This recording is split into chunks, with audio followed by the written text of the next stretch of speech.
If you've ever laughed at something that didn't feel funny, and then replayed it later like, wait, why did that feel off?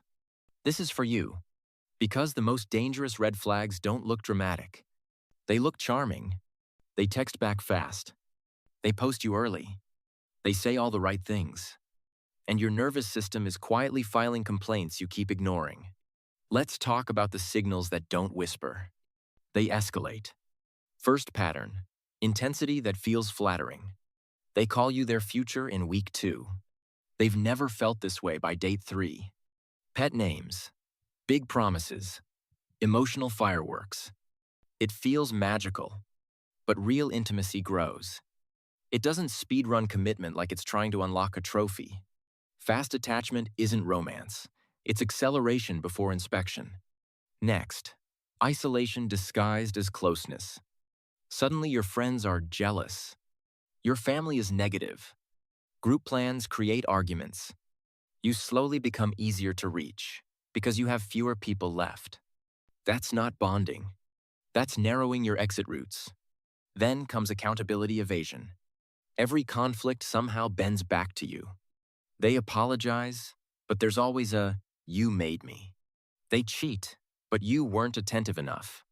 They yell, but you triggered them. That's not misunderstanding. That's responsibility dodgeball. Watch the anger.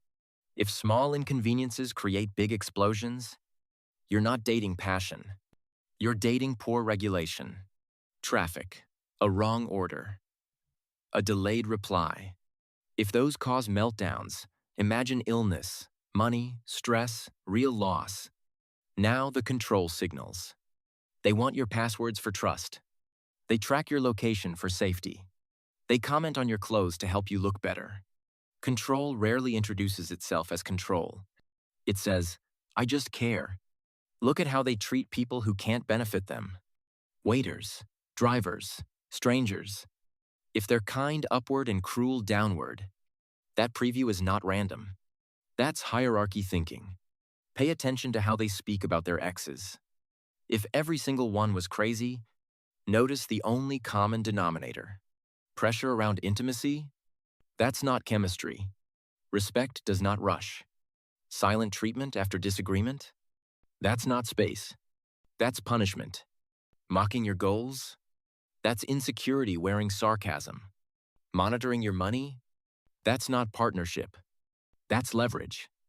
Addictions they refuse to address? You cannot compete with denial. Gaslighting?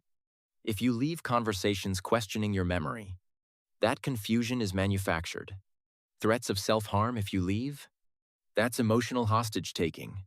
Public humiliation disguised as jokes? If you're always the punchline, it's not humor. And here's the loudest signal of all. Your body doesn't relax around them. You rehearse conversations. You shrink certain opinions. You explain their behavior to other people more than you enjoy their presence. That's not overthinking. That's your nervous system reporting instability. Here's the shift. Red flags are not challenges. They are not projects. They are not invitations to prove your loyalty. You don't get rewarded for tolerating dysfunction. Chemistry can be electric. Character is consistent. If someone shows you a pattern early, believe the pattern, not the potential, not the apology speech at midnight, not the version of them you hope to unlock. And this part matters. You are not dramatic for leaving what drains you. You are not selfish for protecting your peace. You are not required to stay and fix what you didn't break. The strongest response to risky behavior isn't arguing. It's reducing access, quietly, consistently, and letting their reaction confirm your decision. When you stop tolerating chaos, your life gets calmer. Some people adjust. Some people disappear. Both outcomes protect you. If this made you uncomfortable, good.